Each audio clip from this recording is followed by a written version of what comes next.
there, and welcome to another edition of the 1% Better podcast with your host, Rob O'Donoghue.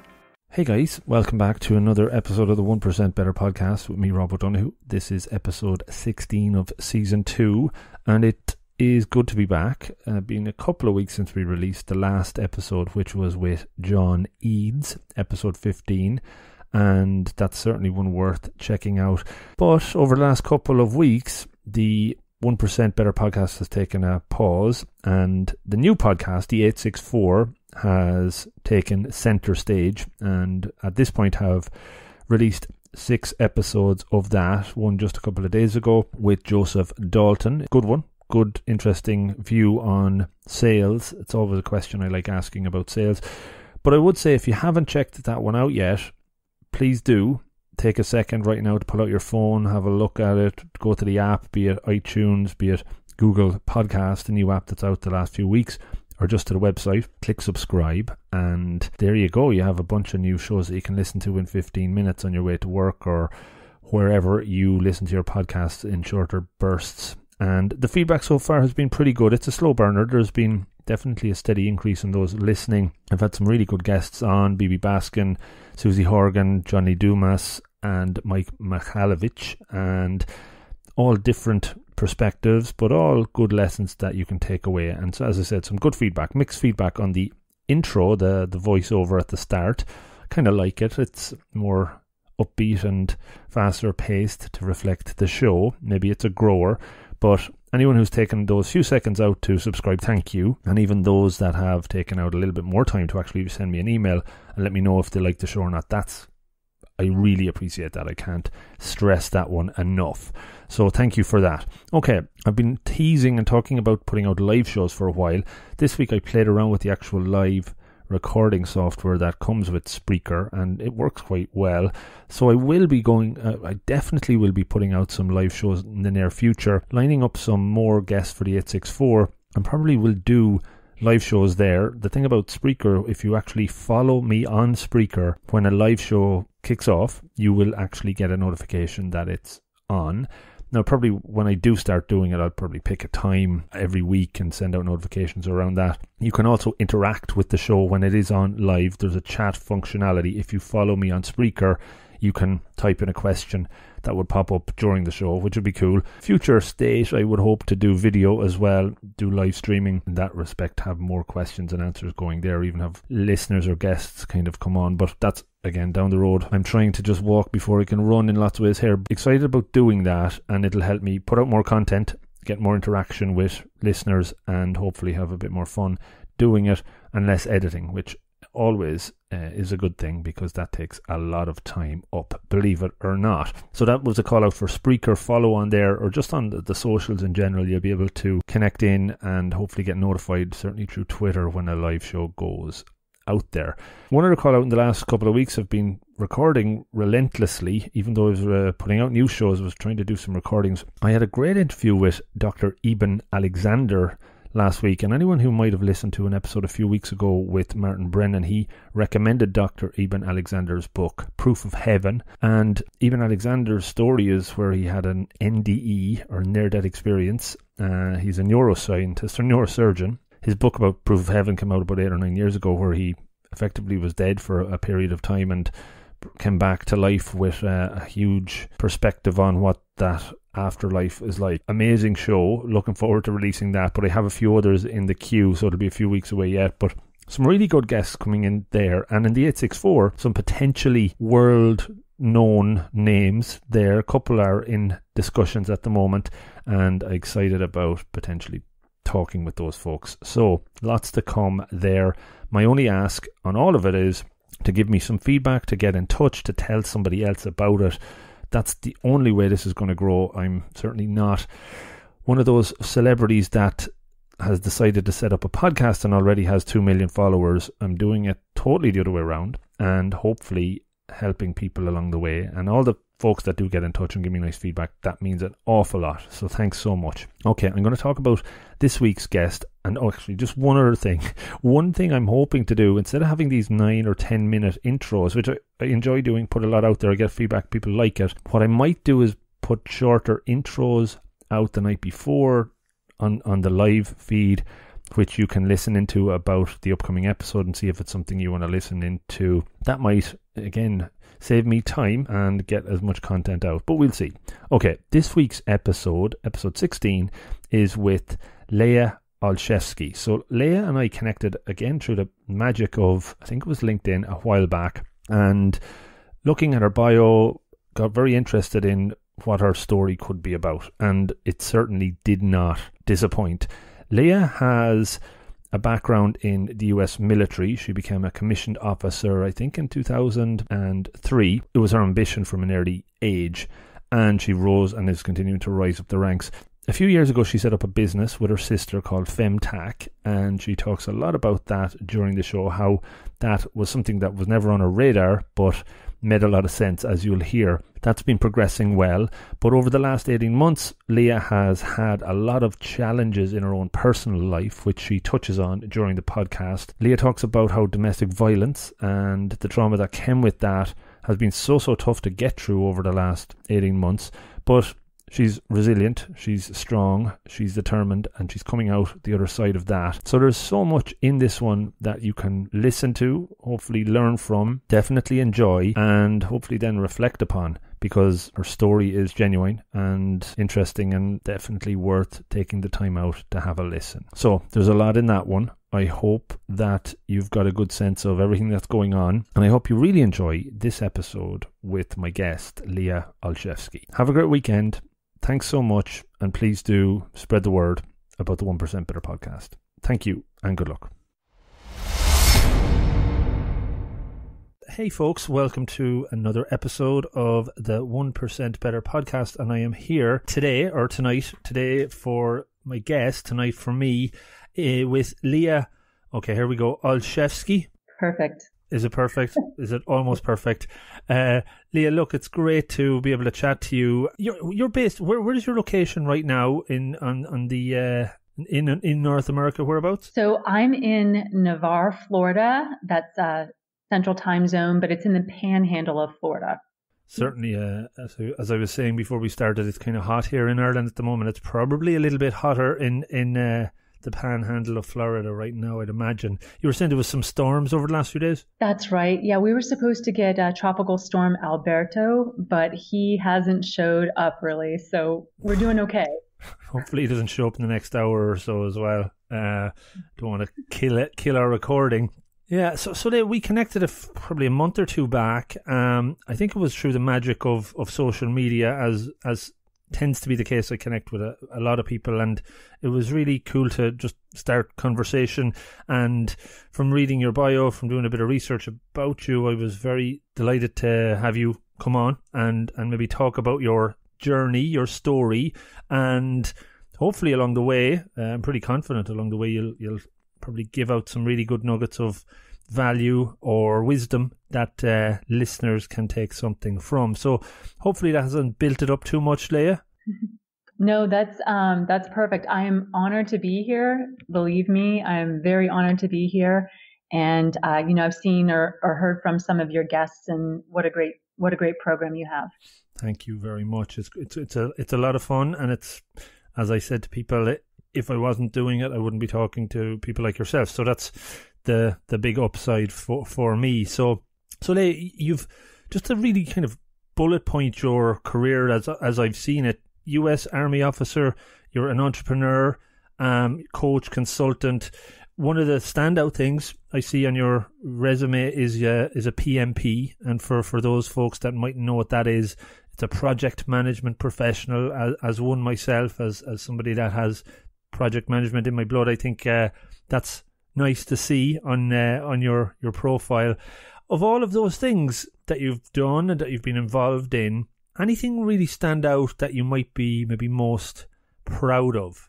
Sure. I mean, I have a few things that I'm most proud of, like everybody probably does, but I would say certainly the military has been a big part of my life, and I'm extremely proud. I'm also extremely proud of my efforts in the entrepreneurial realm, because I never thought it was something I would get involved in or do. And, years later, here I am, and that's all I want to do. So I think those two things in particular are the biggest, the greatest highlights of my career, probably. Not necessarily always the easiest by any means, or always the most fun, but in terms of being proud, those are the two things that make me most proud. And where does the PMP fit into all of that?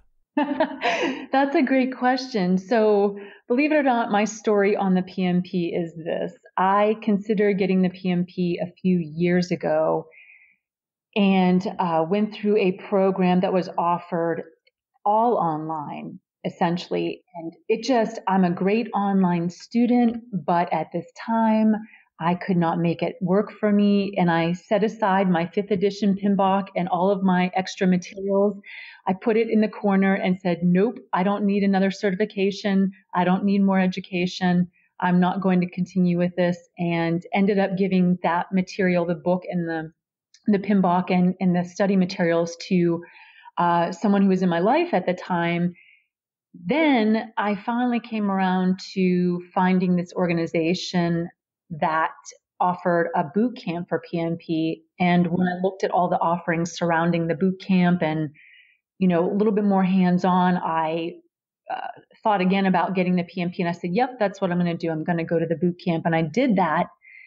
And the highlight of all of this was not even necessarily taking the test and passing it, but sitting in that boot camp and seeing exactly how the material was going to help me in my own business. A lot of people, were in the boot camp, were currently military or transitioning military or in the defense world. And of course, they're thinking about their projects in the military or what they're doing in the defense world here in the States. And me, though, I was just writing things down, imagining things in my head, looking at all the time and money I had wasted to some degree, and just said, gosh, this is going to really help me out in my business. And it just, was huge. And I walked away from it feeling really good. Very good. It's, for me, I actually do a podcast around project management separate to this, because I'm a member of the PMI Ireland chapter. So maybe we could meet up and do a 15-20 minute podcast around project management at a later point. So I don't want to lose my listeners for the 1% better world at this stage. But just on that, I totally agree. It's so beneficial, and you learn so much about, I guess, the structure. And it's not just structure; it's not just kind of hard skills, but there's so much soft skills in project management, I think, as well. So very interesting. And a boot camp, you're probably not unfamiliar to boot camps of different types. I did a PMP boot camp as well, so maybe we'll talk about other boot camps you've done in the army as well. So let's take it right back, Leah. Just growing up, you mentioned there you didn't think you were ever going to become an entrepreneur, so the accidental entrepreneur perhaps is what you might be. But what did you aspire to be when you were growing up, and where did you actually grow up? Where's home when you were a young lady? Yeah, so my mother and father raised us, I would say, primarily in Erie, Pennsylvania. That's where I was born. But in 5th grade, I believe it was 5th grade, we moved to another small town in Pennsylvania, and then we moved to Florida. And then my parents divorced, and my mom moved my sister and I out to California. So I've lived a number of places, which has really, really benefited me in so many ways I just can't even explain. But yeah, so I was basically, here and there and everywhere, but it helped me immensely. And when I was probably 12, I think it was 12, because 1986 Top Gun came out. I saw Top Gun and said, I want to be a pilot. That's what I want to do. Never turned out like that, but that's okay. I ended up, I knew though at that point that I wanted to be in the military in some capacity. So that started my military, road down that path. It's interesting. One of the ladies I interviewed in my first season, she was the first female in the Irish Navy. Roberta O'Brien is her name. She's obviously Irish, and she talked about growing up and always maybe playing sports with the guys as well on the guys team, and always having that ambition. Her parents were heavily involved.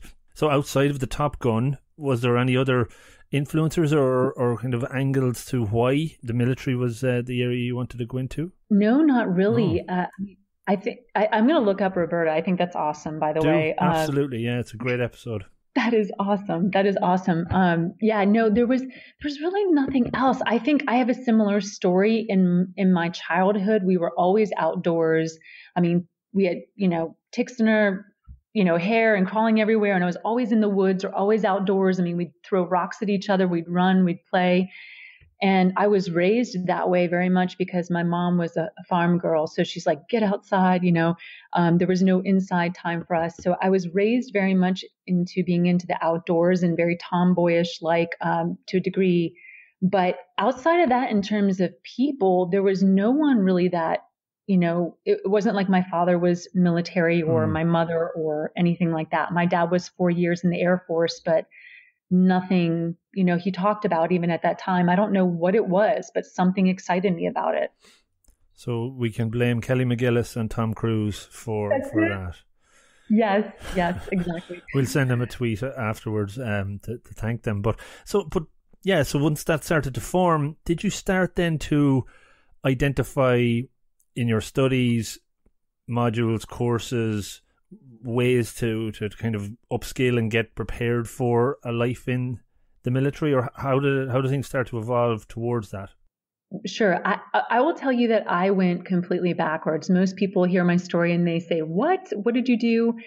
I initially had planned on enlisting in the Marine Corps, and it all sounded great because they're great at PR, right? The uniforms look really good. Mm-hmm. But I ended up going to college instead, which was also a fluke. So it seems like I come to things at the very last minute. Maybe I'm a late bloomer, but I ended up applying to college thinking that I wasn't going to go to college, and a college accepted me. And I ended up, changing my mind on enlisting in the Marine Corps, and then went into a program at the University of Alabama called ROTC.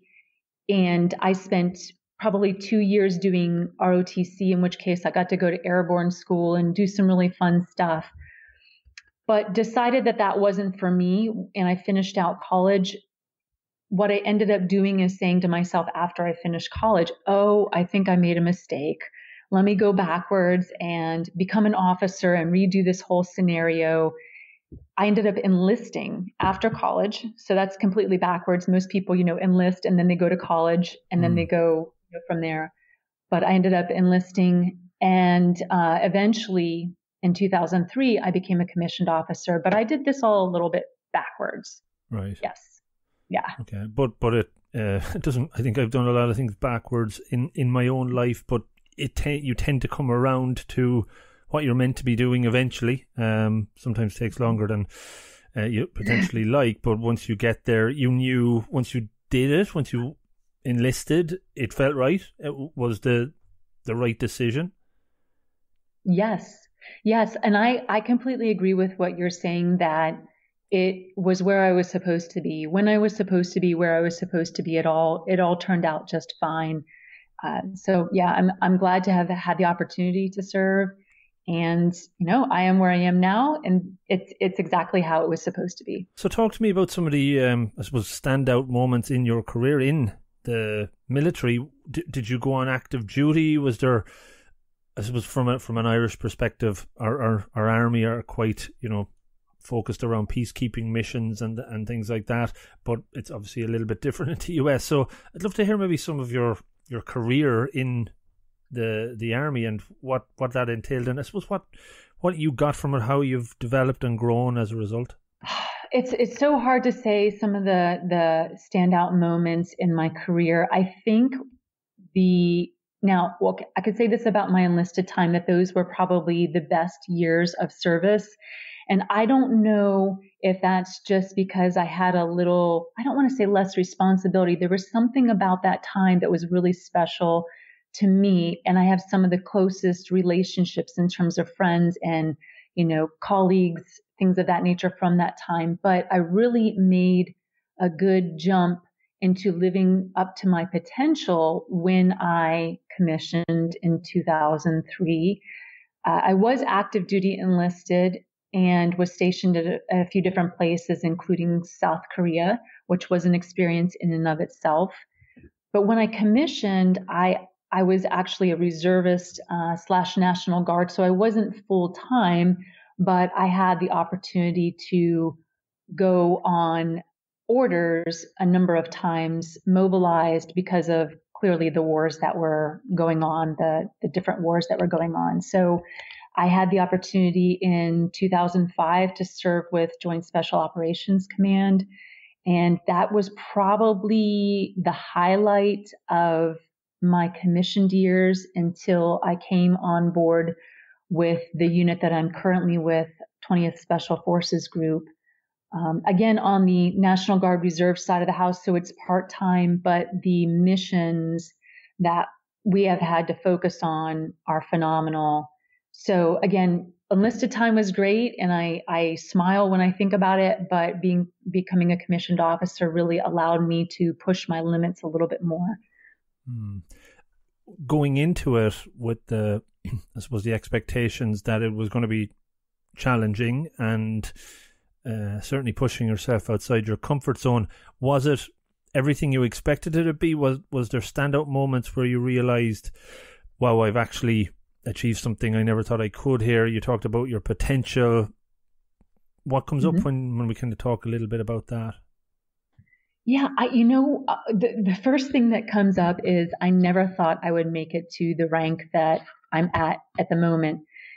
That's the most recent. Oh my gosh, I surprised myself a little bit because I was happy being a captain. I'm now a major in 04, but I was really happy being a captain because it allowed me to still remain closer to the troops, which I prefer, than working in the staff role or, being moved away from the tactical or, troop level.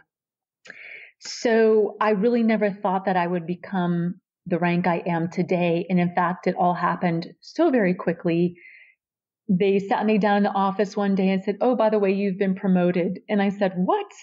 And all of a sudden, I think my face flushed a little bit because I thought, well, I wouldn't say the fun is over, but everybody makes jokes about once you become a major, sure, people tend to listen to you a little bit more, but at the same time, it's a different world. And I never thought I'd be here where I am. So again, I guess I surprised myself. There are lots of surprises in my life. Good ones, though. Good ones. All good ones. Like discipline, was that something you were always connected with? Were you always well disciplined? And obviously I'd imagine you'd need to be to be in the army and start to rise up the ranks. Did that come easy to you? That is a wonderful question. I would say that I've always been somewhat of a rebel in ways. I think I'm the black sheep of my family in many ways, or at least I've continued to be for my adult life, and not in an illegal way of any sort, but just kind of, I'm just a little bit rebellious, a little bit of a hippie sometimes, a little bit of, just on my own path. So it's kind of interesting that sometimes the military is the great place for people like that to be. I would say that, discipline within the limitations of what the military puts out there worked for me. I didn't have to really fight that or resist staying within those, left and right limits at all. But I'm still somewhat of a, black sheep, rebellious type. And I've seen a lot of that in the military where sometimes those people end up doing really well around the military. It must be a fine line, I guess, though, because if you are probably overstepping that, being too much of a black sheep, I'm sure I've seen people being ejected from it or kicked out. So I'm just speculating here, but would the black sheep-esque brings value, but it's also probably a dangerous thing. Would that be fair? That's completely fair. I would say that the whole black sheep rebellious type, they have a spark in them that just won't die, which is good and useful in some scenarios, especially when you're working with certain groups of people in the military where most people would think, hey, the military, they're not innovative, they're not this, they're just going to stay with the status quo, but actually not the case, especially in the special operations realm. So that spark really helps in certain organizations within the military, and they just don't give up. And I think that's probably where I've been able to turn that and use it for good within the military. You would be resilient. Would that be a value of yours? I would say yes, resilient, but not across my entire life. But I certainly am resilient within the military. I've had my fair share of, like everyone, well, like a lot of people in the military have, bad moments and things that I could not control. And I would like to think that I was resilient during those times, but maybe I could have done a better job. But I clearly don't apply the resilience across my life necessarily. I try to leave who I am with the military and, over to one side and then my personal life to another side. I don't try to, I guess, say that just because I'm resilient within the military, that makes me resilient outside of the military. I'm still, pretty human and a female. So yeah, no, I can relate to that. The part of maybe stepping over the line. Yes. When I bring it back to project management, I'm very organized in my day and even in doing this sort of stuff. But sometimes I just like having absolutely no plan or every half hour of my day not kind of scheduled, because you just need that break, I suppose, sometimes. So you found it easy to step out of the military into civilian life and leave that behind. You can kind of separate the two easily enough. Was that always the case? So I have been able to do that. And I think that's taken me a number of years, though. It's not something that I was able to do very well before because I was so set on the military was going to be my life. And then I came to a point where I realized that it wasn't everything I made it out to be, that the military is flawed in terms of taking care of people sometimes, not always, but sometimes. And I think I had these high expectations, and when it failed me big time. And then I suddenly decided that, hey, I need to start looking at other things in my life. And I made some sort of switch, which has taken me probably 10 or more years to finally, well, a little bit less than that, to come to the point where I'm ready to step away from it. But I've noticed over the past year, 2 years, or 3 years, especially, that a lot of people that are military clearly have a difficult time transitioning, or they say, hey, I'm an A personality at work during the daytime, so that makes me an A personality at home in my home life as well. And they, just like a lot of other people do in the civilian world, they bring their work home, and it just creates a lot of problems. So I've tried to stay very aware of me not doing that. I try to recognize that part of me and really separate work from home. Definitely. And I guess you mentioned it was maybe 10 years ago or so, there was a point when you started to realize it wasn't everything you had hoped it would be, or I'm not trying to paraphrase there, but do you want to talk about what that turning point was? Was there something that made you maybe see the bigger picture? Yeah, I can talk about it a little bit. I think that the primary thing was I was with a very quote unquote special unit, and they're unique and have a great mission, but in terms of taking care of the people, primarily females, I'm just going to throw that out there. It was a difficult life for females, and I would have NCOs, non-commissioned officers, coming to me saying, hey, this other female who is lower ranking can't speak up for herself, and this is what's going on.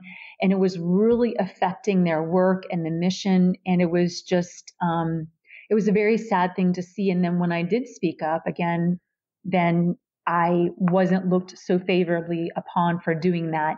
And I think that really started to turn my mind away from, all of the oohs and ahs I had at one time for even this particular unit.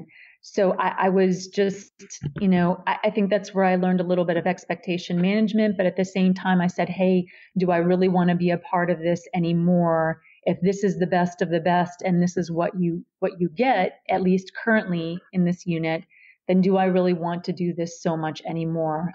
And once I ended up leaving that organization, it took me years to come back around to joining another unit of any significance. Sounds like you had the wherewithal to take that step back and not just put up with it and kind of try and grow and develop as a result. So I was reading again in your bio, and coaching came up, and you have experience in that. I suppose the life experience you've had during the time in the army. What are the kind of key things you took away from those years that you've felt are the key learnings, are the things that you now can use and apply in other aspects of your life? And we will talk about the entrepreneur stuff very soon, but just in general, life skills that you took from the Navy that were the positives, and maybe even some of the ones that not so positive. Sure. So I guess I'll do the positive first. I mean, I've really learned how I think to be a better leader. And I know that's very cliche, but I've seen in both the positive light and the negative light, the ways in which, for example, we have toxic leaders like people do everywhere. And I've seen, I don't want to be like this person and lead in this way, but I've also seen some of the very positive examples or role models within the military. And then for myself, I think in terms of leadership, I finally realized that I'm not going to lead people the same way anyone else does. As much as you can try to guide me in a certain direction, there are just certain personality traits I have, certain ways that have worked for me, some of my skills that I want to continue to use. And it's never going to be the same way as somebody else. But I know that the intent is the same, especially within, leadership within the military. So I really learned a lot about situational leadership and, being an individual and being able to maintain my individuality, but being able to accomplish the same things, which is tough for some people to do. I think in the military, they often get lost and they turn into not a robot necessarily, but they tend to take on someone else's personality and methods to please people, when in the end, if they would have stayed a little bit truer to themselves, they probably could have done an even better job and been happier. So for me, I learned more about myself and the ways in which I would lead people, and all about staying true and genuine to myself as well. I'm just going to pick up on that. And you see that stereotypical view of what a leader in the military is. It's command and control. It's very rigid. It's everything you probably see in your movies, or I would anyway from here. But is that true, or has it over time been more, I suppose, flexible to your point of becoming that leader, where you still have to maybe shout the commands and the orders, but can you do it in a more casual or relaxed way to have a real leadership style? Because in this world that we live in I suppose outside of the military, in business, that whole command and control, top down leadership has kind of gone by the wayside heavily. Is it still that strict and stringent, do you think, in the army? I would say that it is not as much that way, at least within the units which I've worked recently, that it is truly often the quiet professional, that whole aura of, the person that is most, I should say, is the best leader in a way, has higher emotional intelligence, and can be quiet and just say something very plainly to somebody, and yet they've influenced that person to do something versus directed them. So I have noticed that the leaders that are, or the people in my chain of command, for example, that are the quietest, that don't have to, put down their fists on a table and don't have to shout, they often are the most effective. And I think, like you said, that I think that is changing. It's a little bit more traditional, but I think that that's changing a little bit within the military realm. Good to hear. Just the last one on that is introvert versus extrovert, a question I tend to ask a lot because I'm fascinated by it. Would you find introverted leaders as commonplace as extroverted in the military? Would you be able to even distinguish between the two in there? That's a really good question too. A lot of great questions here. I would say that it depends on the field or the branch in which they work, because there are certainly some people who work, for example, in the intelligence realm or in information systems, IT, that just tend to have a personality of being a little bit more introverted, and that makes them a-okay for the jobs that they have. But then there are other roles where when like a leadership role, especially within certain, fields within the military, where you have to be able to work very, very well with people and lead them and talk to them and communicate with them. And so you're almost forced, if nothing else, to be an extrovert, and you learn a lot. So I think it just is dependent on which field you're in a little bit, to some degree. And clearly there are some people in both, on both sides of the house that have a little bit of the introvert in them when they're mostly an extrovert, and then have a little bit of the extrovert when they're mostly introvert. I guess it varies, but you see more of one or the other in certain fields, probably. Last one, maybe just around the whole military, that I'd like to get from you. Which did you find more challenging, the mental or physical challenges within, or do you still find within there? Is there what naturally jumps out when you think of that? I think that the mental challenges are far more challenging than physical. I don't know that I've ever been so physically challenged with the military that I couldn't continue or handle something. I really feel it's the mental challenges that touched me a few times and kind of pushed me to decide, what I was going to do and how I was going to react, or in my decision making. So far more on the mental side. Cool. Very interesting. Yeah. So we're moving along your journey, and I'd love to talk more now about the entrepreneurial side of your character that has developed. Talk to me about the big idea that came, or when you decided to say, hey, I see something here that there could be a business in. Right. It started a few years ago, actually more than a few now. It's been a few.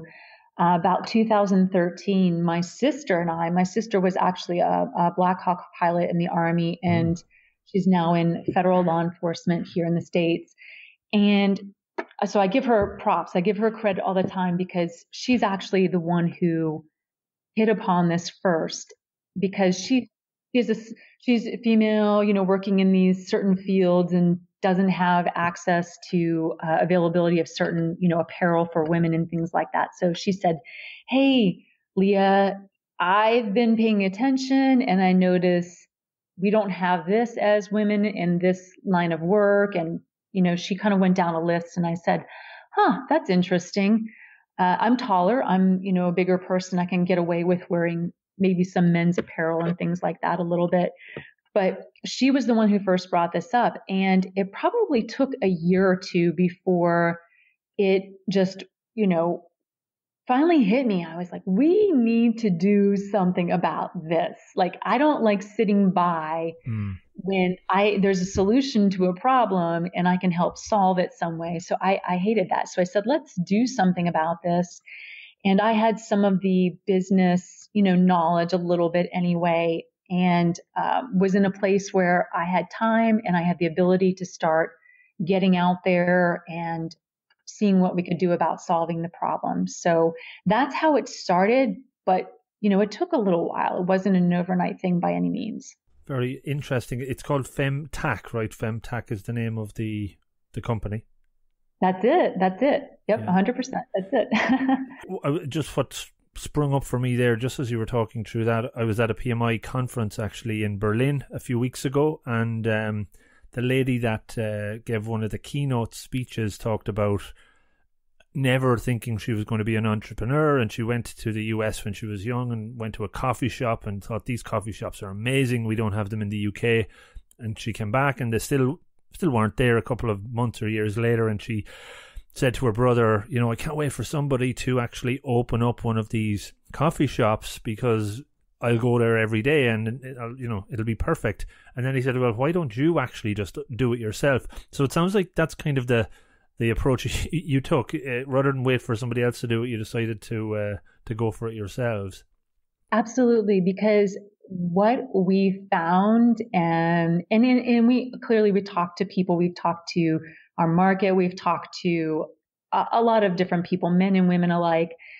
We found that who better to represent and do this than she and I, having the military backgrounds and having, for her, the law enforcement background. Why not? I mean, I guess I'm just a real believer, and call me, I don't know, overly optimistic. Maybe not. I'm not always, but why not us? Why not? We're clearly made for this, and I have the energy and the wherewithal to do it. So I said, let's just go for it. And we've been heading down that path. Clearly we've hit a few bumps, but nonetheless, that's how it goes in entrepreneurship. But yeah, right. Why not us? Just like that lady, why not her? I mean, if you can make the change, why not? Absolutely. No, it's definitely agree. And as you dove into setting up the business, was there skills that you took from the Navy, the military, that you could apply directly into the early stages of setting up the business? Obviously, you'd have the skills or understanding of the apparel, but what are the things that jump out? Was it around the structure? Selling is a big thing that I always like to talk about, because something I've never really had to do effectively, because I've worked for organizations internally selling rather than externally. What were the areas that you brought immediate skills to, and areas maybe that you had to upskill in? I think the primary skills that I brought from the military to being an entrepreneur, number one, endurance, because it's not an overnight party, right? Everybody knows that. Well, you would think that everybody knows that. I actually had a business with three guys in 2014 that within 6 months they were gone because they thought they would be millionaires overnight. And I said, nope, it's not going to work like that. So for me, especially, I think the endurance piece, which is part of what the military is about. You're going to take hits, you're going to have bad days, but you keep on going.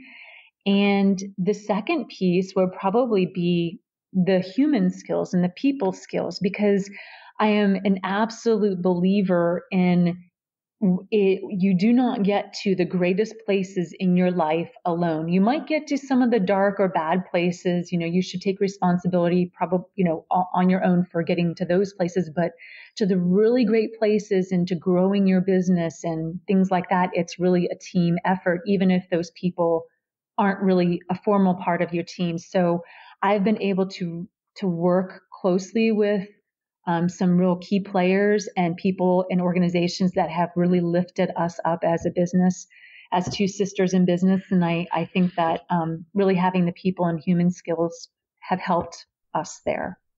Mm-hmm. And what about areas that you had to focus on, develop, nurture?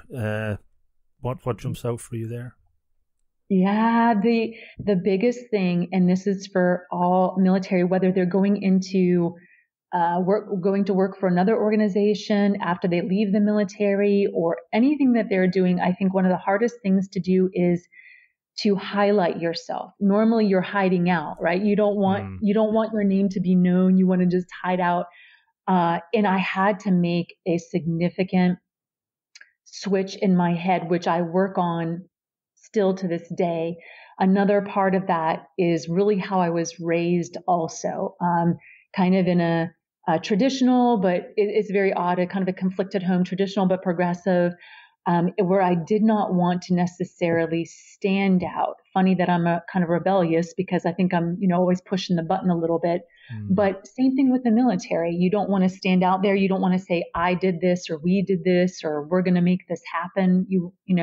When it comes to my sister and I, you really want the whole team effort. And it's just really hard to highlight yourself. And you have to do that in business. You have to. Yeah, absolutely. Going back to that idea of selling and trying to knock on doors and not taking no for an answer. Did you find with your sister, I suppose, given that you're blood, that it was easier to bounce things off, to have those fights with, but still come back together compared to your other experience where those guys that you sounded like ran for the hills quite quickly when things weren't working out? Has has it been helpful with your sister, do you think, more than anyone else? Yeah, well, I would say, that's a tough one because people say you never want to get into business with your family necessarily, which is probably true for the most part.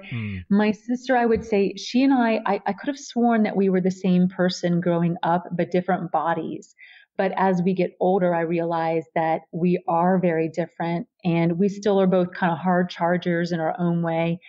But my sister, I would say, is more cautious, more reasonable, more, she's just very, the same. She'll remain the same emotionally and things like that for the most part, unlike me. So we partner really well together, where I'm, the people and getting out and these ideas and super optimistic. She brings things back to reality.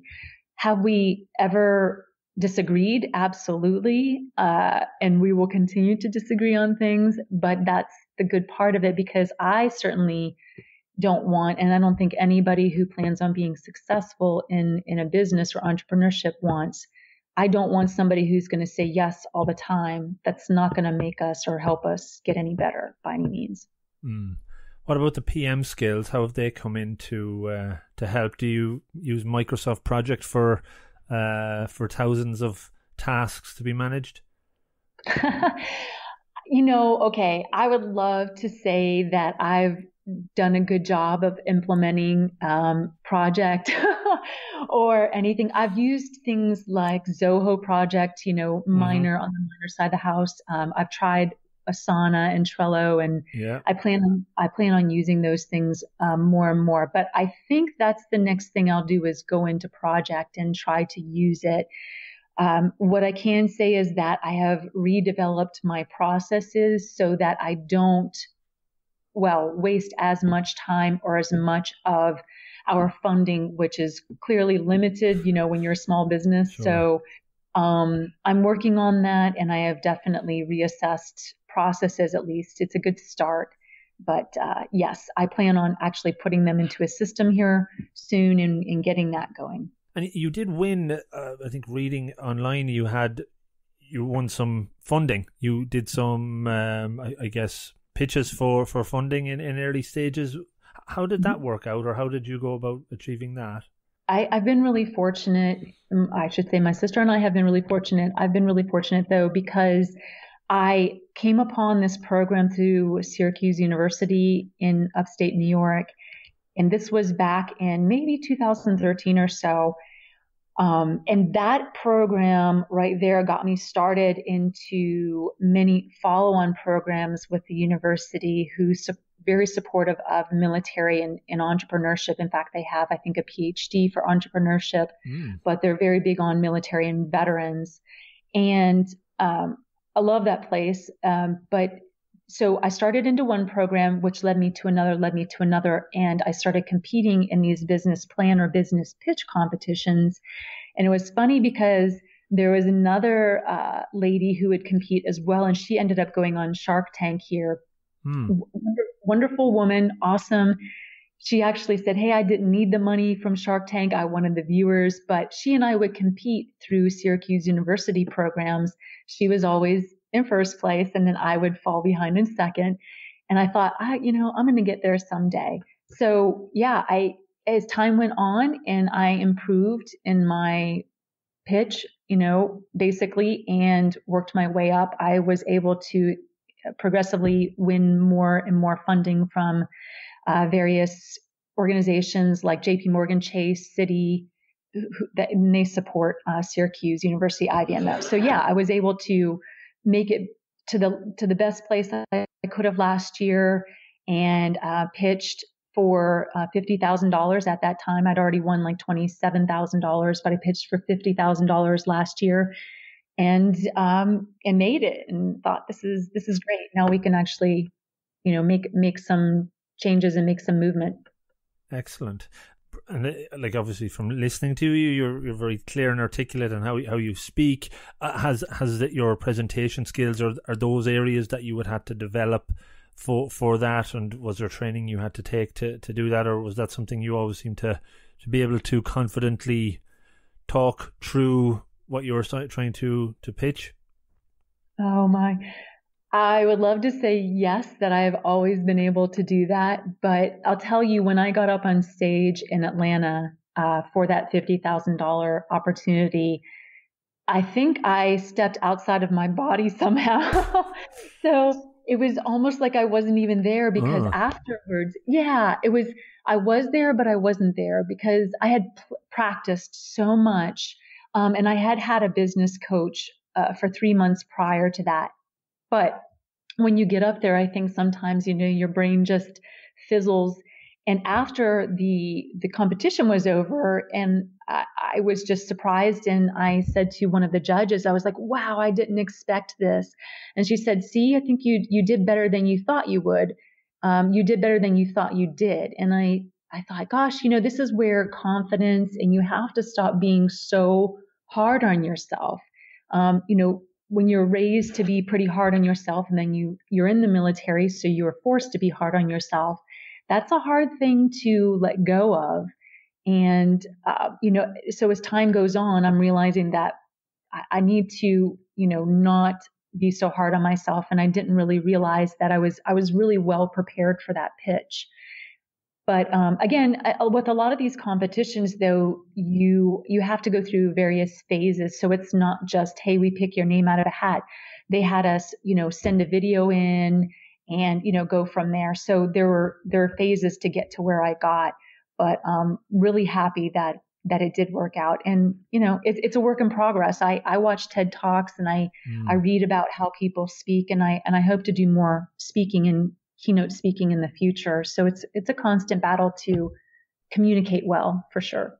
what that pitch you did, the one that won, was it recorded? And if so, did you watch it back? And how did it look? Yeah, I didn't watch it back. I believe it was possibly recorded. I think that they record everything. I don't know that I Right. asked to see it later, though. Mm. I have seen several of my pitches and definitely recognize some of my errors, but then again, I'm like, well, Leah, it's over. What are you going to do now except to improve? So I end up doing a lot of videos, especially for these competitions, again, where you have to send those in first to get picked Mm. from that group of videos. So I do watch a lot of my videos back over and over and over again, Mm. constantly trying to improve. But that one in particular, I did not watch back. Right. Yeah. No, Yeah. I think that tip is very, very good in that I've often myself, God, over the last few years, definitely improved because I was coming from a low starting point in presenting and even being comfortable in front of a camera. And I've often advised people, like maybe coaches, to record themselves and look at themselves back to see some of those mannerisms or tics that they have, or just stuff they don't realize. And then when they see it, the rapid learning happens when they watch it back, and it just basically brings things along a lot further. So I do think, as you said yourself, you've watched a lot. I think that's something worth doing for sure. And another thing, what I've learned over the while is, just because somebody presents in a very polished, formal, straight laced sort of way doesn't mean it's how you should do it. And I think, going back to what you said earlier about maybe figuring out who you are and your leadership style, be true to yourself. Would your style be very much your style rather than copying anyone else's? For sure. Every time I've tried to copy anyone else's style, it's never worked out very well for me. And that's probably the same for most people, I would guess. I mean, certainly we can take away different, the good stuff, right? You see somebody who speaks well and people respond well to them, and that's going on. That clearly I could take a few things from that person, but in the end, I have to do what works for me. Always, always, always. One thing that I noticed, or I remember the judge saying after, was that I fit the role. And so I was genuine, but clearly it's because people like my sister and I, for what we want to do, we fit the role. I look the part, I talk the part, I walk the part. So again, it comes back to, I think, what I want to do, or what she and I want to do. we're very good for it because we're really well aligned with it. And I think that was part of me presenting, though, is that just naturally that comes out in me. And that's nothing, I've taken from anybody else but myself. So that's a good thing. But it comes back to staying true to yourself as much as possible. Yeah. Without hurting other people, clearly, which, but staying as true as you can to yourself and realizing you'll probably get a little further down the road if you do that versus trying to mimic others too much. Yeah, absolutely. Very, very good point, Medwed, or Medwell even. So that was, when was that? Back in 2015 or 16 when you had secured that? Mm-hmm. So that was last year, actually, in 2017. And starting in 2014, though, is when I started to attend the competitions through Syracuse and won, little pots of funding here and there. And it just kept on going. I think in 2015, then I went to a competition where I won second place to my friend Angela, who is awesome. She has a great business, but I won second place to her. But then I won the most innovative award for the competition, which I thought was even almost as good as winning the funding. Clearly, I need the funding, but the innovation award really meant a lot to us, to me.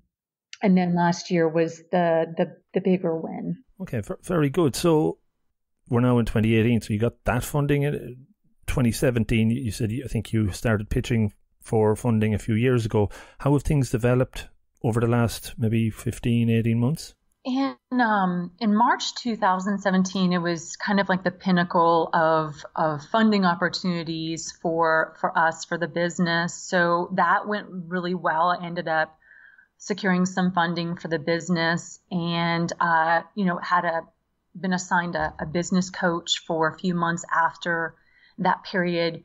And probably halfway into that business coaching period, I think probably my coach could tell that things were becoming more challenging. So even deadlines I was going to try to meet or tasks I was going to try to accomplish at some point, I really wasn't getting those things done. And what was happening is my personal life was essentially taking over everything. And unfortunately, some pretty significant steps or things happened in my life thereafter, after March, actually. So towards the end of April of last year, my then boyfriend and I moved in together in California. And shortly after we moved in, he started to physically abuse me. And this is a lot harder to talk about than I thought it would be. So bear with me, please. Take your time. Take your time. So what I can say is that I had noticed in him some of the verbal emotional abuse since probably the fall of 2016. Some things had happened, but nothing significantly or extremely personal towards me.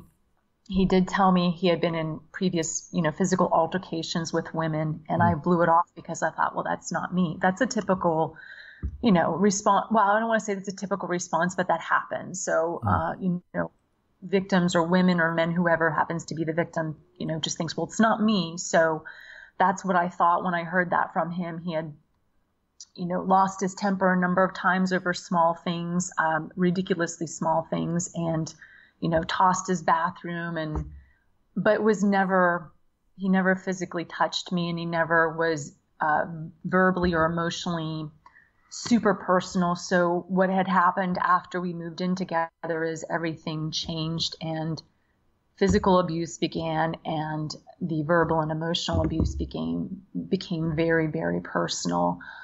And that was the verbal emotional abuse was constant, there's the cycle typically with abusers, and it was every 3 to 4 days for him in particular. The verbal emotional abuse, it would kind of build up, and the physical abuse, there were 5 major incidents of that, which, ended up coming to a conclusion on October 11th last year after the 5th incident. And I ended up suffering a miscarriage from that incident. Yeah. Right. But I didn't tell anybody. I was still trying to protect him. There's a lot involved in, typical victim responses and typical abuser responses. And I never knew about those things because this had never happened in my life to me. So I was actually taught after October 11th, a lot of the advocates of the police departments and the district attorney's office had kind of taught me about how things typically go. And I was just shocked. I said, I can't believe it. This is exactly what's going on. But I still tried to protect my ex-boyfriend. And so what happened essentially, though, referenced the business and in my life is everything shut down. I mean, it had been shut down more or less since the day we moved in together. And because abuse, obviously, an abuser takes a lot of energy and time. And I think I spent most of my time and energy trying to, figure things out. And so I set a lot of my own life in the business aside, unintentionally, but that's just how it went. And then the few months after October 11th of last year, I was just trying to keep my head above water because I hit some very, very, very low points. Sure. Yeah. God, yeah, look, I know, I obviously can detect it's naturally very difficult to talk about. So I guess well done for sharing it, because obviously other people will be listening and hopefully that connects with people that have had similar challenges, Leah. So it's definitely hard. I'm not sure what to say really, other than fair play to talk about it. And I guess once you mentioned October 11th a few times, it's obviously a very prominent date for you from last year. From then on, what has life been like? What has happened since, and how have you started to maybe try and build things back up for yourself? More, not so much about the business, but just you. Right. And I think that is, there's so many steps that, have to be taken to build back up, right? The business, like you mentioned, but how can I actually focus on that when I haven't, focused on me? I think right now for me, the difficulty and the challenge in building myself back up to some degree is that there's an investigation ongoing, a felony investigation on my ex-boyfriend. So by OSI, by Air Force OSI. So I am still deep into that. I'm still involved in that. There are several investigations ongoing, reference, failures in leadership and things of that nature that occurred. So I have to be strong enough to kind of spend some time on that and, go back to those moments and battle and fight, and provide evidence. And so I'm still in the mix of that. Yet at the same time, I'm trying to get emotionally and mentally healthy. And at the same time, I'm wanting so badly to dig back into my business, which just brings me so much joy. So I am doing that. It's just a slow process. And I think what I realized is I made several mistakes between October 11th and a few months ago. When you experience such trauma, you tend to grab for almost anything, whether it's it could be something good. It could be something bad. You don't care. You just grab. So I made some mistakes. I ended up on a TV show that ended up exploiting my domestic violence incidents, and it just went very poorly. And knowing, I've made a few mistakes of that nature, I'm finally back to realizing that, gosh, you just need to surround yourself with positive and what brings you joy. And one of the things that brings me the greatest joy is my business. So I'm back at looking, at purchasing machines and fabrics and just things to kind of, put me back on the right track. And won't happen overnight, but it'll certainly happen in due time. Okay. Well, I guess, just from me listening, it right up to the point you talk about this, I think you sounded from afar that you're in a positive place. So I'm hoping that's, where the majority of your mind and focus is in a positive place. And I think you did mention earlier as well, being able to separate work life and, military life in the past, or personal life. So maybe those tools can help as well. I guess over the last 18 months or so, have other tools or approaches come in that have helped you move things forward and get healthier? Definitely.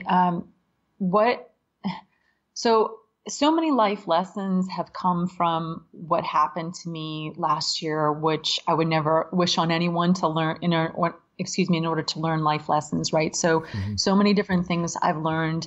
One in particular is about being a leader. And that doesn't necessarily mean being a leader in your business, but just being a leader in your community or helping other people, right? Sometimes people are called to make hard decisions and face things they don't necessarily want to face. So I come back to, being in a place where I feel like I can make a difference and be a leader in the community. Now, in this particular case, it could be within my business or it could be within the, domestic violence community or wherever it is. But sometimes we're just called to do hard things. And I think having the courage to stand up and go the right but hard road is the way to go. I found courage within myself that I never knew I had, honestly, again, to do the right thing. But I also learned a few things about myself. So what I want to share with people is, some of the things that I would suggest that they do prior, of course, to experiencing a trauma, which nobody expects to experience and nobody wants to experience. And I don't ever wish that on anyone, but having an idea of how you would respond, because again, I made some poor decisions shortly after October 11th that if I could do over, I wouldn't decide. So if you were in a traumatic scenario afterwards, I would ask people, and I would ask myself next time not to grab for anything. Have a list of 1 to 3 things that you can rely on. One of them being, I think number one should always be, do not change your decisions that you made prior to that traumatic event. Stick to who you were and what you were doing previously, if you can. And that will save you a lot of additional trauma or difficulties or challenges. And right now I'm just in the position where I am trying to figure out how to come back with it all still going on. It's a challenge, but it's one little baby step every day. What I feel is that I'm not in the place right now to make lemonade out of lemons, but I am in a place to say I have nothing anymore to lose. I have nothing but good to gain.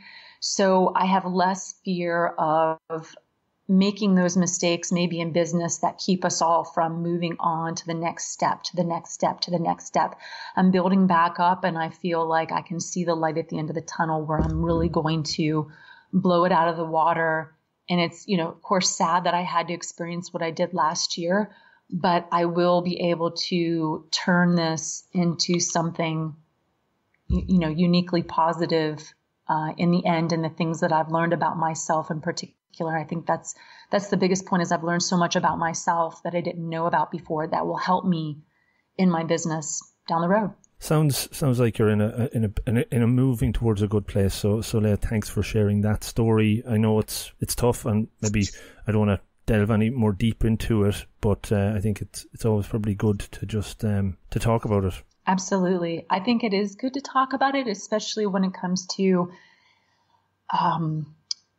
activities that really live in secrecy, right? So especially with domestic violence, domestic violence thrives in silence. And although it may be extremely challenging for me to talk about it, the more transparent I am, the better I think it is for me personally, and the better it is potentially for people who have experienced similar situations.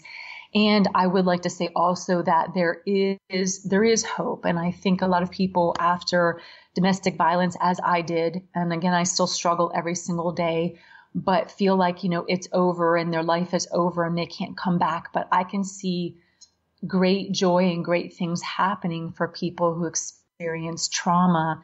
And I hope to be a part of helping people overcome, particularly, again, domestic violence, but overcoming some of the trauma they've experienced and seeing that there is a very bright, shiny light for them still in the future, and that they don't have to live in their past, that they can have something significant in the future that is vastly more positive. I guess I'm not trying to give any advice here or anything like that, but what comes up for me, sometimes people have a point to turn in one direction. People can run away from things or run toward something, and generally running toward is probably the better thing to do, if not always. Do you feel that you have something to run toward to? Maybe Femtech is something that you can run toward to and bring you to that place, and I suppose the hopes and ambitions around that. Does that make sense? Yes, absolutely makes sense.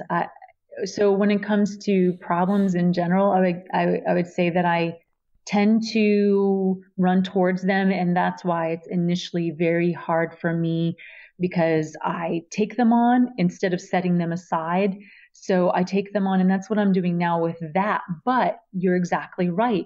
The highlight, what I look forward to doing is pushing Femtech forward. That wakes me up in the morning.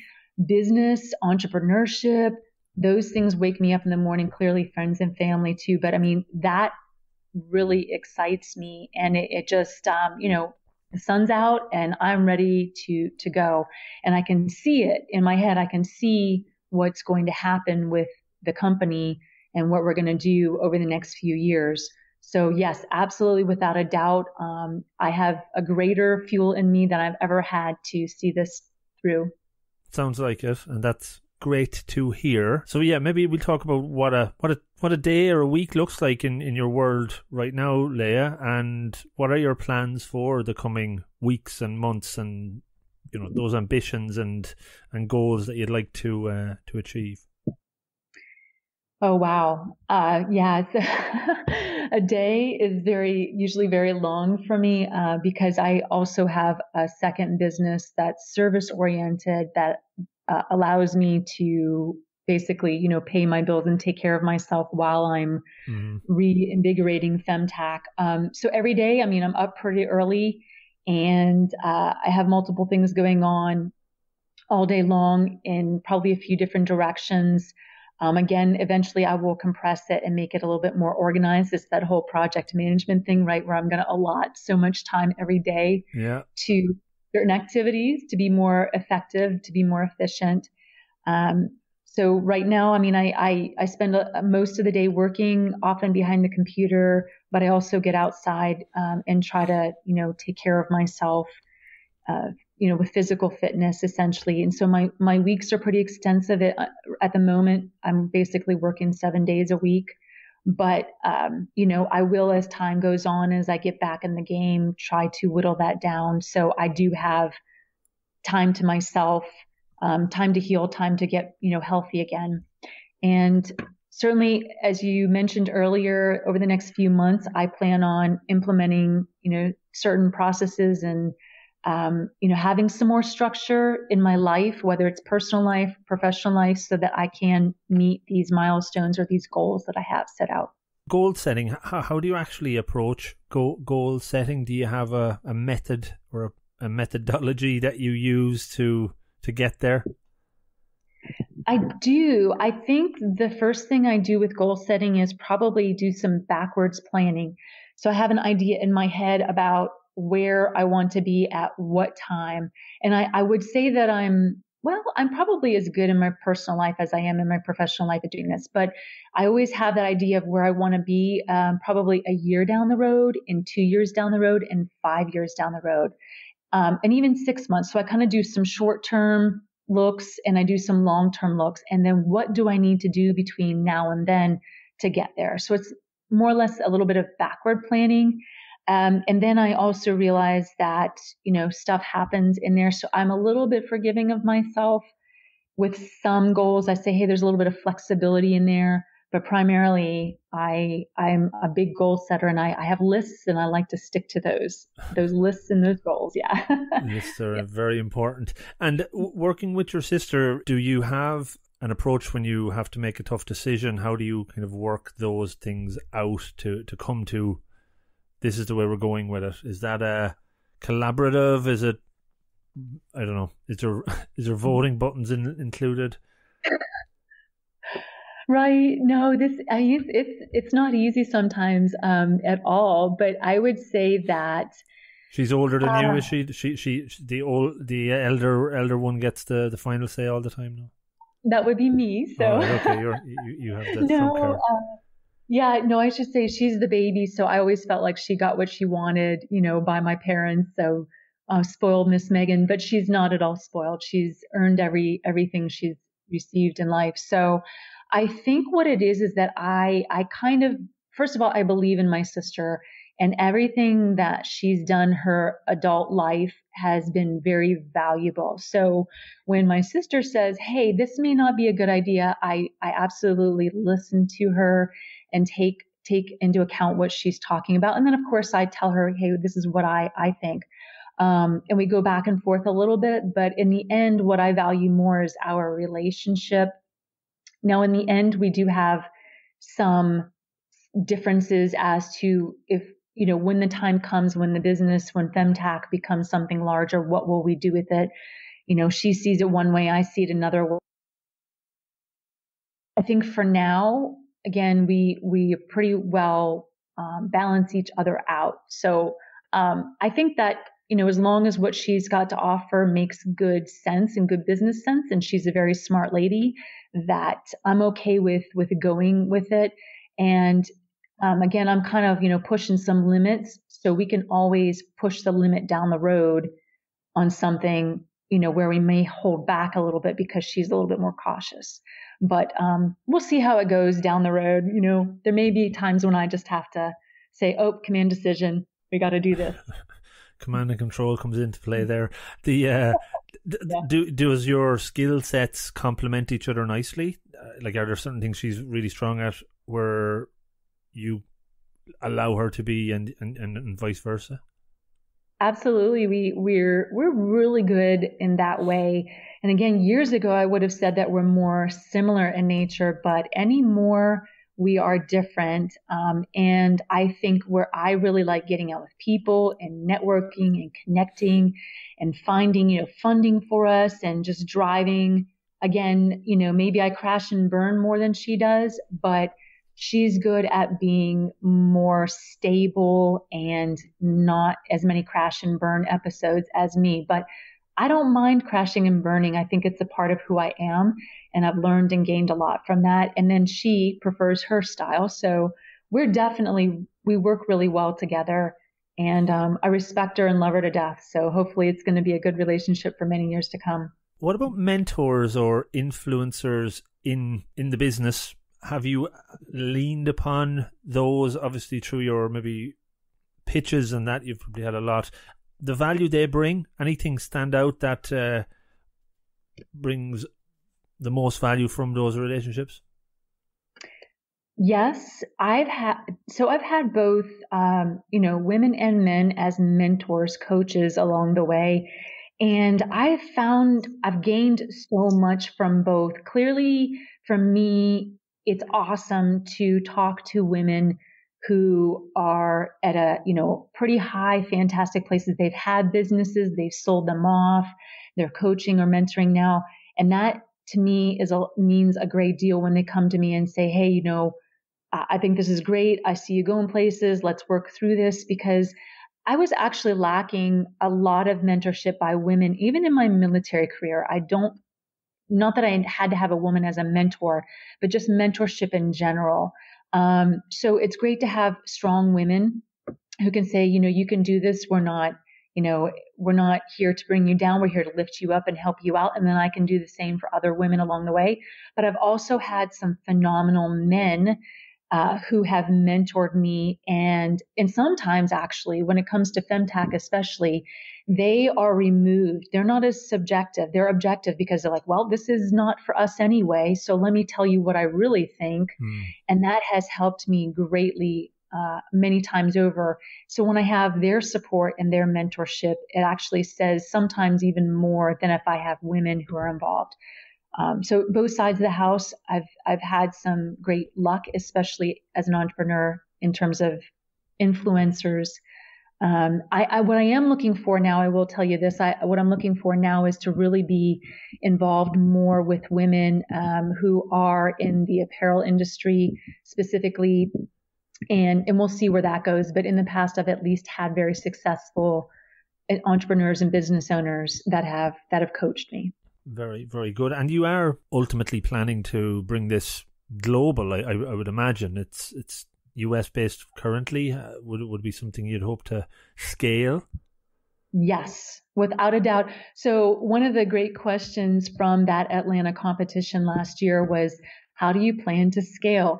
And of course, I threw out some Guy Kawasaki something or other quote about scaling, because I had thought about scaling for so many years. And then I said, gosh, Leah, bring it back. You need to start with the very basics, small, and we'll talk scaling or think scaling over the next, year or two, which clearly you need to have both, right? You need to have the short term, and then you need to have that long-term vision. So once that judge asked me about scaling, it made me think again about how I'm going to do this.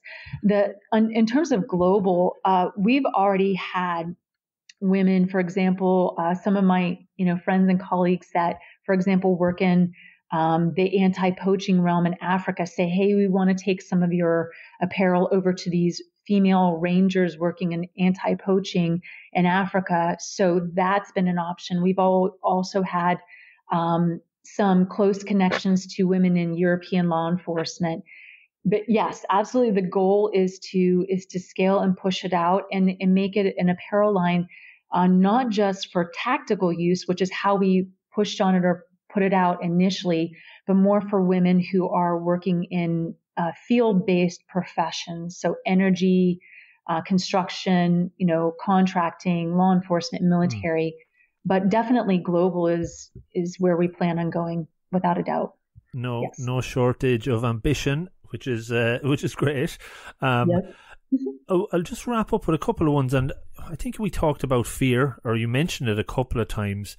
And what you're doing is very brave and pushing the boundaries, creating a new company, and just going for it. How do you deal with that kind of voice in the head? That says, what are you doing? This is not going to work. And how do you face your fears? Do you have approaches to do that? Would your experience in the military have helped with that? Wow. Have I put maybe three questions in one there, but it's all about fear anyway. No, this is probably the biggest question of my life right now, because I think so much of what I have done or haven't done my entire life has been based around fear. And I think that's the same for so many other people. This is my biggest battle right now is fear. Fear, whatever, I'm going to let someone else down. Fear that I'm going to not succeed. Fear of success as much as fear of failure. So I actually have to remind myself constantly. So a lot of the things that I put, for example, on LinkedIn are me talking to myself. It's not even for somebody else, which is kind of selfish of me to say that, but it's all about reminding myself all the time. And fear is the biggest thing to me that I have to face. So constantly, every day, I have thoughts of, why am I doing this, or why I should not be doing this, or how can you do this? And then I also have thoughts about, yes, I can, and I should, and I will. So it's a definite battle all the time to deal with that. I guess I come back to that rock bottom place where I feel like I have a choice to make in life. Do I want to live and push on and succeed and climb mountains and live up to my potential, forgetting everybody else?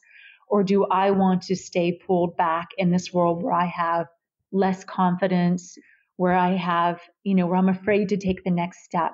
So every day I have to battle that, like a lot of people do. And it's a constant conversation with myself.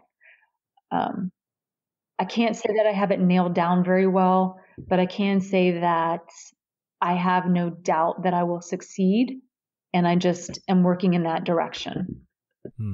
Very good. Like it's a powerful emotion. It's a powerful question. I suppose every answer is different. And just even when I ask it, sometimes I ask myself, what is, I'm afraid of so many things as well.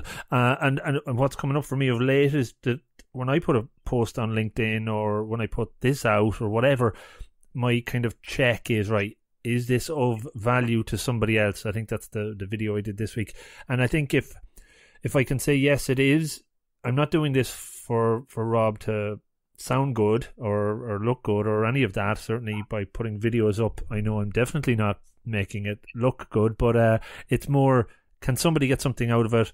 That's my barometer of value. And if there is a positive, then the fear, I don't really care about the fear as much. So that's just a perspective for me. And I guess maybe as you're thinking of it, is there somebody else going to benefit from this? Is it going to be enriching to somebody else? And I find that keeps the little gremlin in the head a little bit quieter on a ongoing basis, but just a perspective.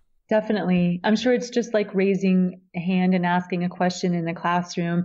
If you raise your hand to ask a question, probably somebody else has that same question. And I think that that's true, that we can benefit so much from other people sometimes speaking up where they might, I don't know, take a little bit of a hit, possibly, maybe not.